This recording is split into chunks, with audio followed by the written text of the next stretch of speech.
ಹಳ್ಳಿಕಾರ್ ಅನ್ನುವಂತ ಒಂದು ಬ್ರ್ಯಾಂಡ್ ಅನ್ನ ಕ್ರಿಯೇಟ್ ಮಾಡಿದಂತಹ ವ್ಯಕ್ತಿ.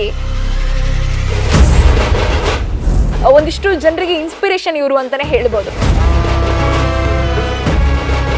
ಎಷ್ಟು ಜನ ರೈತರಾಗಬೇಕು ಅನ್ನೋ ಒಂದು ಹಂಬಲ ಕಟ್ಕೊಂಡಿದ್ದಾರೆ, ಅವ್ರಿಗೆಲ್ಲ ಉದಾಹರಣೆಯಾಗಿ ಬದುಕ್ತಾ ಇರುವಂತ ವ್ಯಕ್ತಿ.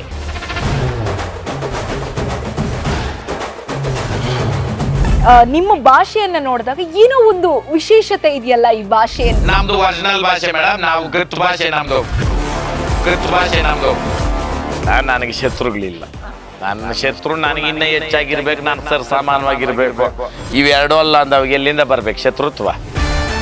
ನನಗೆ ಇನ್ನೂ ಹೆಚ್ಚಾಗಿರ್ಬೇಕು, ನಾನು ಸರ್ ಸಾಮಾನ್ಯವಾಗಿರ್ಬೇಕು.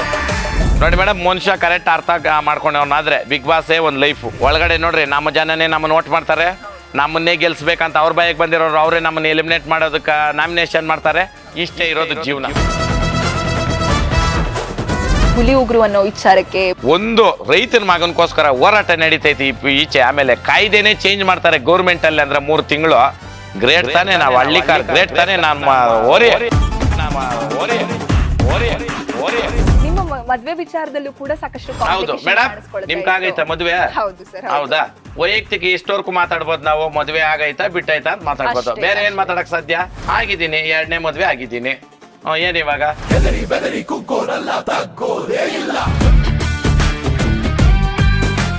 ಎಷ್ಟೋ ಜನಕ್ಕೆ ಸರ್ ಅಂದ್ರೆ ನಿಮ್ಮ ಭಾಷೆಯನ್ನ ನೋಡಿದಾಗ ಏನೋ ಒಂದು ವಿಶೇಷತೆ ಇದೆಯಲ್ಲ ಈ ಭಾಷೆಯಲ್ಲಿ. ನಮ್ದು ಒರಿಜಿನಲ್ ಭಾಷೆ ಮೇಡಮ್, ನಾವು ಗತ್ ಭಾಷೆ ನಮ್ದು. ಕೋಲಾರ ಟು ಆನೇಕಲ್ಲು ನಮ್ದು ಏನೈತೆ ನಾನು ಮಾತಾಡ್ತೀನಿ ಈ ಭಾಷೆ. ನಮ್ಮನ್ನ ನೋಡಿ ಇವಾಗ ಇಮಿಟೇಟ್ ಮಾಡಿ ಮಾತಾಡೋರು ಅವ್ರೆ. ಇದು ಮಾಡಿ ಖುಷಿ, ನನಗೆ ಸಂತೋಷ. ಒಳ್ಳೇದನ್ನ ಒಳ್ಳೇದೇ ಅಂತ ಹೇಳ್ಬೇಕು. ಯಾಕೆ ನಾವು ನಾಚಿಕೆ ಪಟ್ಕೊಬೇಕು? ಫಸ್ಟ್ ಎಲ್ಲಾನು ನಿಘಂಟುಗಳಲ್ಲಿ ಮಾತಾಡೋಕೆ ಬಂದ್ಬಿಡ್ತಾರೆ ವಿಡಿಯೋಗಳ ಮುಂದೆ. ನನ್ಗೆ ಆಶ್ಚರ್ಯ ಆಗ್ತದೆ. ಯಾಕಿದು? ನಮ್ಮ ಭಾಷೆ ನಾವೇ ಬೆಳೆಸ್ಬೇಕು. ಮಾತೃಭಾಷೆ ಬೆಳಿಬೇಕಂದ್ರೆ ನಮ್ಮಿಂದಾನೇ ಬರಬೇಕು, ನಾವೇ ಮಾತಾಡ್ಬೇಕು ಫಸ್ಟು. ಹೌದಾ? ನಾನು ಕೆಲವೊಂದು ಟೈಮಲ್ಲಿ ನಮ್ಮ ಭಾಷೆ ಮಾತಾಡ್ತೀನಿ, ನಮ್ಮ ತಿಗಳರ ಭಾಷೆ. ಆ ಟೈಮಲ್ಲಿ ಅದೇನೇನೋ ಹಾಕೋದು ಕಮೆಂಟ್ಗಳಲ್ಲಿ. ಏನೈತೆ ಅವಶ್ಯಕತೆ? ನೋವಾದಾಗ ಅಮ್ಮ ಅಂತಾನೆ ಅನ್ನೋದು ಅಲ್ವಾ? ಬಿಟ್ಟಾಕ್ರಿ. ಎಲ್ಲಿಂದ ಹುಟ್ಕೊಂತು ಸರ್? ಅಂದ್ರೆ ಮೊದಲಿನಿಂದಲೂ ಇದು ಇದ್ದಿದ್ದ ತಿಗಳರ ಭಾಷೆ ಅಂತ ಹೇಳಿ? ಹೌದು ಮೇಡಮ್, ಅದು ಪುರಾತನದು. ಅದಕ್ಕೆ ಲಿಪಿ ಇಲ್ಲ. ಅದು ಬಾಯಿಂದ ಬಾಯಿಕ ಇರೋ ಭಾಷೆ. ಓಕೆ, ನಂಗೆ ತಿಗಳರ ಭಾಷೆ ಅಂತ ಅಂದ ತಕ್ಷಣ ನೆನಪಾಯ್ತು, ಫೇಮಸ್ ಕರ್ಗ ನಡೆಯುತ್ತೆ. ಹೌದು ಮೇಡಮ್, ನಮ್ಮ ಕುಲಸ್ತ್ರೆ ನಿಜ. ಆಮೇಲೆ ಇಡೀ ಕರ್ನಾಟಕದಾಗ ಫಸ್ಟ್ ಕರ್ಗ ಆಗೋದು ನಮ್ಮೂರಾಗೇನೇನೆ. ಇವಾಗ 27ನೇ ತಾರೀಕು ಹೂಕರ್ಗ ನಮ್ಮೂರಾಗ. ಇಡೀ ಕರ್ನಾಟಕದಾಗ ಫಸ್ಟ್ ಕರ್ಗ ಆಗೋದು ಇಲ್ಲೇನೇನೆ ಹೂಕರ್ಗ. ಅದ್ರೊಪ್ತ ಮುನ್ನ ಬೆಂಕಿ ರೂಪದಾಗ ಆ ತಾಯಿ ನೋಡಕ್ ಆಗಲ್ಲ ಅಂದ್ಬಿಟ್ಟು ಮಲ್ಲಿಗೆ ಹೂವು ಕಾಕಡ ಹೂವು ರೂಪದಾಗ ಆ ಅಮ್ಮನ್ನ ನೋಡ್ಕೊಂಡು ಊರೆಲ್ಲ ಸೇವೆ ಮಾಡಿಸ್ಕೊಂಡು ಬರೋದು. ಆ ತಾಯಿ ಸೇವಕರು ನಾವು ತಿಗಳ ಜನಾಂಗದವ್ರು. ಸರ್, ಹಾಗೇನೆ ಹಳ್ಳಿಕಾರ್ ಓಟ ಅಂತ ನೀವು ಮಾಡ್ತೀರಾ. ಅದೇ ರೀತಿ ಕರಾವಳಿ ಭಾಗದಲ್ಲಿ ಕಂಬಳ ಅಂತ ಒಂದಿದೆ ಸರ್. ಈ ಸಂಸ್ಕೃತಿಯಲ್ಲಿರುವಂತಹ ಅಂದ್ರೆ ವ್ಯತ್ಯಾಸ ಏನಿರ್ಬೋದು? ಮತ್ತೆ ಕಂಬಳದ ಬಗ್ಗೆ ಮೇನ್ ವ್ಯತ್ಯಾಸನೇನೆ ಕೋಣ ಮತ್ತೆ ಇಲ್ಲಿ ಎತ್ತು ಎರಡು. ಇದು ಹಳ್ಳಿಕಾರ್ ಎತ್ತುಗಳು, ಅದು ನಮ್ಮ ಸ್ಥಳೀಯ ಎಮ್ಮೆಯ ನಲ್ಲಿ ಹುಟ್ಟಿರ್ತಕ್ಕಂಥ ಕೋಣಗಳು. ಸೇಮ್ ಕೆಸರಲ್ಲಿ ಓಡಿಸುವಂತದ್ದು? ಇಲ್ಲ, ಅದು ಕೆಸರಲ್ಲಿ ಓಡಿಸ್ತಾರೆ, ನಾವು ಮಣ್ಣು ಮೇಲೆ ಓಡಿಸೋದು.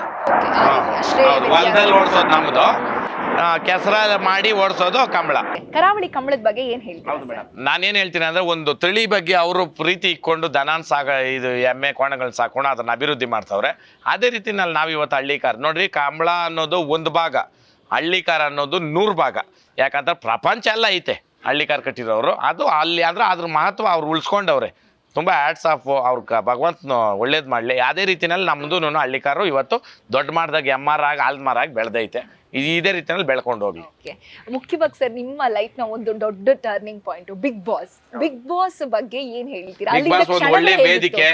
ಯಾಕೆ ಅಲ್ಲಿಂದ ಬಂದವರೆಲ್ಲ ಮೂಲೆ ಗುಂಪು ಆಗ್ತಾವ್ರೆ? ಯಾಕೆ ಅಂತಂದ್ರೆ ಅಲ್ಲದ ಅನ್ನ ತಿನ್ಬಿಟ್ಟು ಅಲ್ಲದ್ದೇ ಬಂದು ಇಲ್ಲಿ ಇಲ್ದಿದ್ದೆಲ್ಲ ಹೇಳ್ತಾವ್ರೆ. ಅದೇನೋ ನಾನು ಕಂಡಿಲ್ಲ, ಇವ್ರು ಹೇಳೋ ಮಾತುಗಳೆಲ್ಲ ನಾನು ನೋಡಿರಲಿಲ್ಲ. ಅಲ್ಲಿ ನಡೆದಿರೋದು ಒಂದು ಅಂದರೆ 10 ಹೇಳ್ತಾವ್ರೆ. ಇವ್ರು ಫೇಮಸ್ ಆಗೋದಕ್ಕೋಸ್ಕರ ತಿಂದಿದ್ದ ಅನ್ನ ಋಣನ ಬಿಟ್ಬಿಟ್ಟು ಮಾತಾಡೋದು ಅವಶ್ಯಕತೆ ಇಲ್ಲ. ಎಲ್ಲ ಮೆಚುರಿಟಿ ಇರೋರೆ ಹೋಗಿರೋರು ಯಾಕೆ ಈ ಥರ ಆಡ್ತಾವ್ರೆ ಗೊತ್ತಿಲ್ಲ. ಇನ್ನು ಕೆಲವರು ಇಲ್ದಿದ್ದೆಲ್ಲ ಹೇಳ್ಕೊಂಡು ಅವ್ರ ಮಾನ ಇದು ಬಯಲ್ಕಿಕ್ಕೊಂತವ್ರೆ. ನಾನೇನು ಹೇಳ್ತೀನಿ ಅಂದರೆ, ಅದೊಂದು ಗೌರವಯುತವಾದ ಸ್ಥಾನ. ನಾನು ಅಲ್ಲಿಂದ ಬಂದಿದ್ದೀನಿ, ಅದನ್ನ ಉಳಿಸ್ಕೊಂಡಿದ್ದೀನಿ. ಬಿಗ್ ಬಾಸ್ ಆಗಿ 3 ವರ್ಷ ಆದ್ರೂ ಇವತ್ತು ಇಂಟರ್ವ್ಯೂಗಳು ಕೊಡ್ತಾನೆ ಇದ್ದೀನಿ. ಇವತ್ತು ಊರುಗಳಿಗೆ ಹೋದ್ರೆ ಮೆರವಣಿಗೆ ಐತೆ. ಇವತ್ತು ನಮ್ಮ ಜನ ನಾನು ಪ್ರೀತಿಸ್ತಾವ್ರೆ, ಉಳಿಸ್ಕೊಬೇಕಷ್ಟೇ. ಬಿಗ್ ಬಾಸ್ ಮನೆ ಒಳಗಿನ ಪ್ರಪಂಚಕ್ಕೂ ಹೊರಗಿನ ಪ್ರಪಂಚಕ್ಕೂ ನೋಡಿ ಮೇಡಮ್, ಮನುಷ್ಯ ಕರೆಕ್ಟ್ ಅರ್ಥ ಮಾಡ್ಕೊಂಡವನಾದ್ರೆ ಬಿಗ್ ಬಾಸೇ ಒಂದು ಲೈಫು.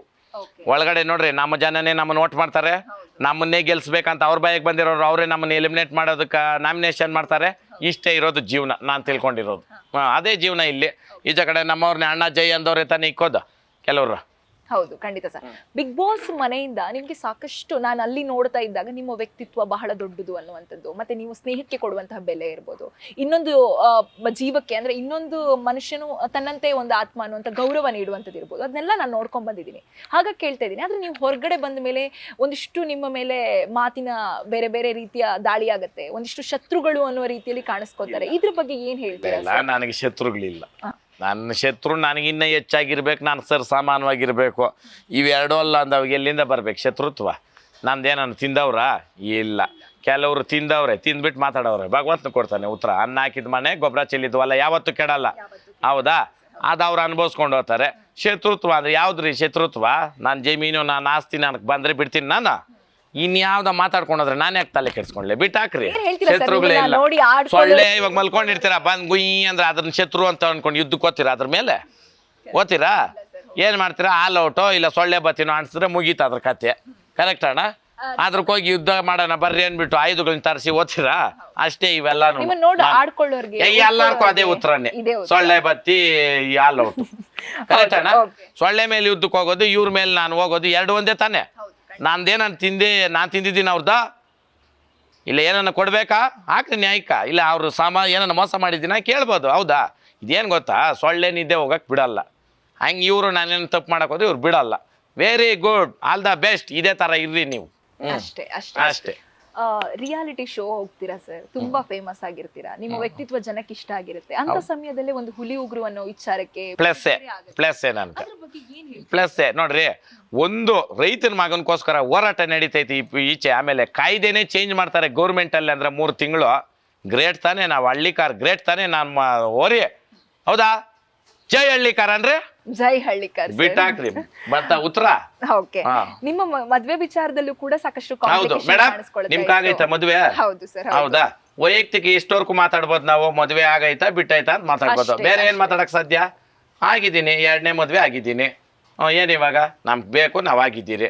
ನಮ್ಕ ಅನ್ನ ಹಾಕೋರ್ ಬೇಕು, ಕೈಕ್ ನೀರ್ ಹಾಕೋರ್ ಬೇಕು, ಆಗಿದ್ದೀನಿ. ತಪ್ಪೇನೋ? ಒಂದಿಷ್ಟು ಜನಕ್ಕೆ ಒಂದಿಷ್ಟು ಜನ ಒಂದಷ್ಟು ಜನ ಅವ್ರದ್ದು ಇದ್ದೇ ಇರ್ತದೆ. ಬಿಟ್ಟಾಕ್ರೆ ಸೊಳ್ಳಿಗಳು. 1 ಅನ್ಸು ಆಲ್ ಔಟ್, 2 ಅನ್ಸು ಹೋಗ್ರಿ. ಬಿಗ್ ಬಾಸ್ ಮನೆಯಿಂದ ಹೊರಗಡೆ ಬಂದ್ಮೇಲೆ ನಿಮ್ಮ ಕಂಟೆಸ್ಟೆಂಟ್ ಜೊತೆಗಿನ ನಿಮ್ಮ ಬಾಂಡಿಂಗ್ ಇವತ್ತು ಚೆನ್ನಾಗೈತೆ. ತುಕಾಲಿ ಸಂತೋಷ್ ಅವ್ರ ಬಗ್ಗೆ ಚೆನ್ನಾಗಿದ್ದೀರಾ?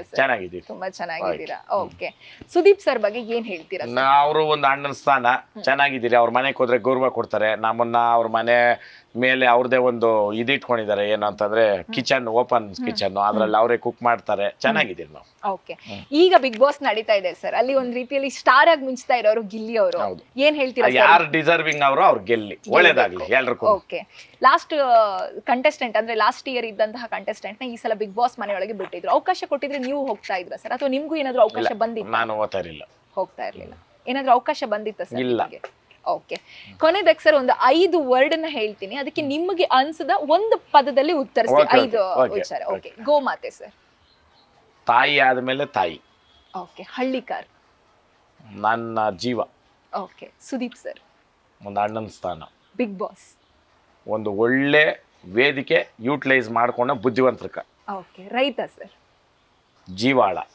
ತುಂಬಾ ಖುಷಿ ಆಯ್ತು ಸರ್ ನಿಮ್ಮ ಜೊತೆಗಿನ ಈ ಮಾತುಗಳು. ಸಾಕಷ್ಟು ಜನರಿಗೆ ಒಂದು ರೀತಿಯಲ್ಲಿ ನಾನು ಆಗ್ಲೇ ಹೇಳಿದಾಗೆ ನೀವು ಇನ್ಸ್ಪಿರೇಷನ್, ಅದರಲ್ಲೂ ನಿಮ್ಮ ಮಾತುಗಳು ಇನ್ನಷ್ಟು ಜನರಿಗೆ ಇನ್ಸ್ಪಿರೇಷನ್. ಯಾಕಂತಂದ್ರೆ ನಮ್ಮನ್ನ ನೋಡಿ ಉರ್ಕೊಳ್ಳೋರು ದೂರನೇ ಇರ್ಲಿ ಅಂತ ಹೇಳ್ತೀರಾ. ಒಳ್ಳೇದನ್ನ ಮಾತ್ರ ಸ್ವೀಕರಿಸುವಂತಹ ನಿಮ್ಮ ಮನೋಭಾವ, ಎಲ್ಲರನ್ನೂ ಗೌರವಿಸುವಂತಹ ಗುಣ. ಮತ್ತೆ ನಾನು ಆಗ್ಲೇ ನೋಡಿದೆ, ಯಾಕಂತಂದ್ರೆ ಒಂದಿಷ್ಟು ಜನಕ್ಕೆ ಒಂದು ಸ್ವಲ್ಪ ಫೇಮಸ್ ಸಿಕ್ಕಿದ ತಕ್ಷಣ ಯಾರೇ ಕರೆ ಮಾಡಿದ್ರು ಅಮೌಂಟ್ ಅನ್ನ ಡಿಮ್ಯಾಂಡ್ ಮಾಡುವಂಥದ್ದು ಇರ್ಬೋದು, ಒಂದು ಪ್ರಮೋಷನ್ ವಿಡಿಯೋಗೋಸ್ಕರ ಸಾಕಷ್ಟು ದುಡ್ಡನ್ನ ಡಿಮ್ಯಾಂಡ್ ಮಾಡೋರ್ನ ನೋಡಿದ್ದೆ. ಆದ್ರೆ ನೀವು ಎಲ್ಲಿಂದ ಯಾರೇ ಕರೆ ಮಾಡಿದ್ರು ಫ್ರೀ ಆಗಿ ಆಯ್ತಣ್ಣ ಮಾಡ್ಕೊಡ್ತೀನಿ, ಆಯ್ತಣ್ಣ ವಿಡಿಯೋ ಮಾಡಿ ಕಳಿಸ್ತೀನಿ, ಆಯ್ತು ಹುಡುಗ ಬರ್ಕೋ ಅಂತ ಹೇಳಿ ನಿಮ್ಮ ಹುಡುಗರಿಗೆ ಹೇಳುವಂಥದ್ದು ಇರ್ಬೋದು. ಪ್ರತಿಯೊಂದು ಕೂಡ ನನಗೆ ಇಷ್ಟ ಆಯ್ತು. ಇದ್ರ ಬಗ್ಗೆ ನೀವೇನ್ ಹೇಳ್ತೀರಾ? ಸಾಕಷ್ಟು ಜನ ಸಣ್ಣ ಪುಟ್ಟ ಫೇಮಸ್ಗುನು ಏನು ದುಡ್ಡು ಬರ್ಲಿ ಅಂತ ಸಿಂಪಲ್ ಹೇಳ್ತೀನಿ ಕೇಳ್ರಿ.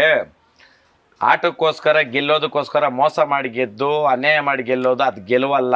ಕಪ್ಪೆ ಗೆದ್ದಿರ್ಬೋದು, ಅದಲ್ಲ. ಮನ್ಸಿಂದ ಗೆದ್ರೆ ಲೈಫ್ ಲಾಂಗ್ ಗೆಲುವು. ನಾನು ಗೆಲ್ತಾ ಇರೋದು ನನ್ನ ಮನ್ಸಲ್ಲಿರೋದು, ನಾನು ಇಟ್ಕೊಂಡು ಪ್ರೀತಿಸೋರು ಲೈಫ್ ಲಾಂಗ್. ನಿಜನಾ ಮೇಡಮ್?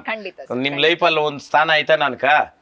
ನಾನು ಹೇಳೋದು ಹೌದು, ಬೇರೆದ್ ಹೌದು, ಬೇಡ. ಹೌದು, ನಿಮ್ ಖಂಡಿತ, ಲೈಫಲ್ಲಿ ಖಂಡಿತ. ಅಷ್ಟೇ ನಾನು ಕೇಳೋದು, ಎಲ್ರನ್ನೂ ಅಷ್ಟೇನೇನೆ ಪ್ರೀತಿಯಿಂದ ಗೆಲ್ಬೇಕು, ಯಾರ್ಕೋ ಸಾವು ತಪ್ಪಿದ್ದಲ್ಲ. ಹೌದು. ಇವತ್ತಿರೋರು ನಾಳೆ ಇಲ್ಲ, ಇರೋವರ್ಕು ಅದೇನು ಹೇಳ್ತಾರ, ಒಂದು ಊಟ ಇರೋವರ್ಕು ಜಾಲಿ, ಸತ್ ಮೇಲೆ ಖಾಲಿ ಅಷ್ಟೇ. ಎಸ್, ಸಣ್ಣ ಪುಟ್ಟ ಒಂದು ಪಬ್ಲಿಸಿಟಿ ಸಿಕ್ಕರು ಸಾಕು, ನಾನು ಅಷ್ಟು ಮಾಡಿದೀನಿ ಇಷ್ಟು ಮಾಡಿದೀನಿ ಅಂತ ಹೇಳಿ ಕೊಚ್ಕೊಳ್ಳುವಂತಹ ಕಾಲದಲ್ಲಿ ವ್ಯಕ್ತಿತ್ವನೇ ದೊಡ್ಡದು, ಎಲ್ಲರೂ ಒಳ್ಳೆಯವರು, ಉರ್ಕೊಳ್ಳೋರು ಸೈಡಿಗಿರ್ಲಿ, ಎಲ್ರಿಗೂ ಒಳ್ಳೇದೇ ಆಗ್ಲಿ ಅಂತ ಬಯಸುವಂತಹ ಈ ಜೀವ ಖಂಡಿತವಾಗ್ಲೂ ಸಾಕಷ್ಟು ಜನರಿಗೆ ಇನ್ಸ್ಪಿರೇಷನ್ ಅಂತಾನೆ ಹೇಳ್ಬೋದು. ಇದಾಗಿತ್ತು ನಮ್ಮ ಸಪ್ತಾಶ್ವ ಟಿವಿಯ ವಿಶೇಷತೆ, ವಿಶೇಷ ಕಾರ್ಯಕ್ರಮ. ಇನ್ನಷ್ಟು ವಿಶೇಷ ಕಾರ್ಯಕ್ರಮಗಳಿಗೋಸ್ಕರ ಸಪ್ತಾಶ್ವ ಟಿವಿಯನ್ನ ಮರಿದೆ ನೋಡಿ.